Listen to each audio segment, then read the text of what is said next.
ఆంధ్రప్రదేశ్ రాజకీయాల్లో వైఎస్ జగన్మోహన్ రెడ్డి శైలి ఎప్పుడు చర్చనీయాంశమే. అధికారం ఉన్నప్పుడైనా లేనప్పుడైనా ఆయన చేసే వ్యాఖ్యలు రాజకీయ వర్గాలు పెను సంచలనం సృష్టిస్తాయి.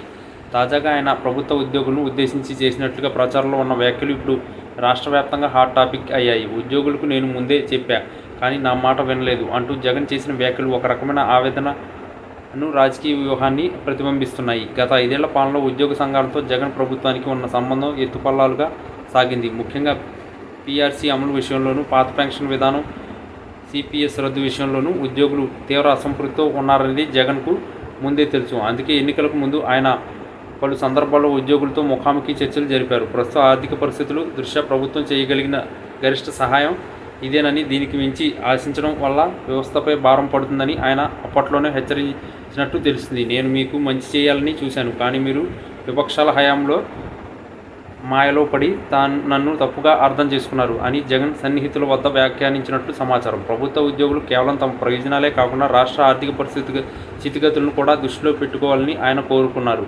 గత ప్రభుత్వ హయాంలో సంక్షేమ పథకాలకు పెద్దపీట వేయడం వల్ల నిధుల మళ్లింపు జరిగిందని, తద్వారా ఉద్యోగుల జీతభత్యాల చెల్లింపుల్లో కొత్త జాప్యం జరిగిందని ఆయన అంగీకరిస్తూనే అది ప్రజలు కోసమే చేశానని చెప్పుకొచ్చారు. అయితే ఉద్యోగులు మాత్రం తమ హక్కుల విషయంలో రాజీ పడలేదు. ఈ క్రమంలోనే విపక్షాలు ఇచ్చిన హామీలను నమ్మి ఉద్యోగులు తమకు దూరం అయ్యారని జగన్ భావిస్తున్నారు. ఇప్పుడు కొత్త ప్రభుత్వం వచ్చాక ఉద్యోగులు ఎదుర్కొంటున్న సవాళ్లను చూస్తుంటే తాను ముందే హెచ్చరించిన విషయాలు నిజమవుతున్నాయని ఆయన అభిప్రాయపడుతున్నారు. జగన్ వ్యాఖ్యలు వెనుకున్న అసలు ఉద్దేశం కేవలం నిందలు వేయడం మాత్రమే కాదు, రాబోయే రోజుల్లో ఉద్యోగ వర్గాలను తిరిగి తన వైపు తిప్పుకోవడం కూడా ఒక వ్యూహం కావచ్చు. నేను అధికారంలో ఉన్నప్పుడు కనీసం మీ భవిష్యత్తు గురించి ఆలోచించి కొన్ని కఠిన నిర్ణయాలు తీసుకున్నాను, కానీ ఇప్పుడు పరిస్థితి గందరగోళంగా మారిందని ఆయన పరోక్షంగా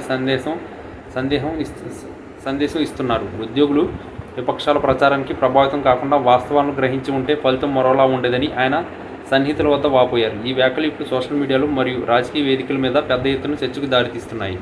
జగన్ నిజంగానే ఉద్యోగులు మంచి కోరి చెప్పారా, లేక ఎన్నికల ఓటమికి ఇది ఒక సాగుగా మారుతుందా అనే కోణంలో విశ్లేషణలు సాగుతున్నాయి.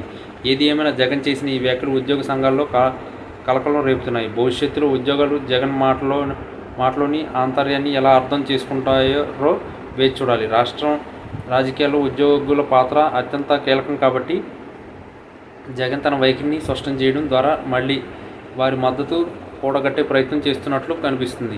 తన పాలనలో జరిగిన పొరపాట్ల కంటే తాను చేసిన హెచ్చరికలే ఆయన ఎక్కువగా నొక్కి చెప్పడం విశేషం. వచ్చే ఎన్నికల నాటికి ఈ సమీకరణ ఎలా మారుతాయో, కానీ ప్రస్తుతానికి మాత్రం జగన్ చేసిన వ్యాఖ్యలు అటు ఉద్యోగాల్లో ఇటు సామాన్య ప్రజల్లో ఆలోచన రేకెత్తిస్తున్నాయి. ప్రభుత్వం మరియు ఉద్యోగాల మధ్య ఉండాల్సిన సమన్వయం దెబ్బతినడానికి కారణం ఎవరో తెలుసుకోవాల్సిన బాధ్యత ఇప్పుడు ఉద్యోగుల వర్గాల మీదే ఉంది. జగన్ తనదైన శైలిలో బాంబు పేల్చారు.